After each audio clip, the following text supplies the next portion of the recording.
వాళ్ళందరి నుండి బయటికి రమ్మనే కదా దేవుడు అబ్రాహాముని పిలిచింది.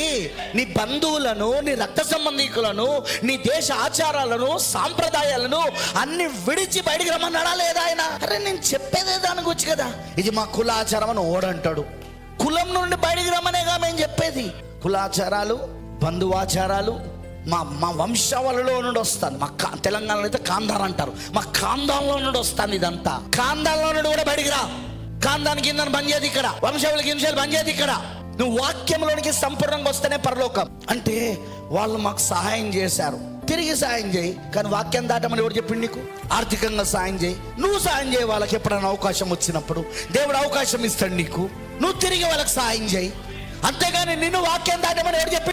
డబ్బు సాయం చేసినంత మాత్రాన, నీ బామర్ది డబ్బు సాయం చేసినంత మాత్రాన, మీ అత్తమాలు డబ్బు సాయం చేసినంత మాత్రాన, మీ బంధువులు డబ్బు సాయం చేసినంత మాత్రాన నువ్వు వాక్యాన్ని కుదబెడతావా? వాక్యాన్ని తాగబెడతాయి. ఓడిచ్చిన నీకు ధైర్యం.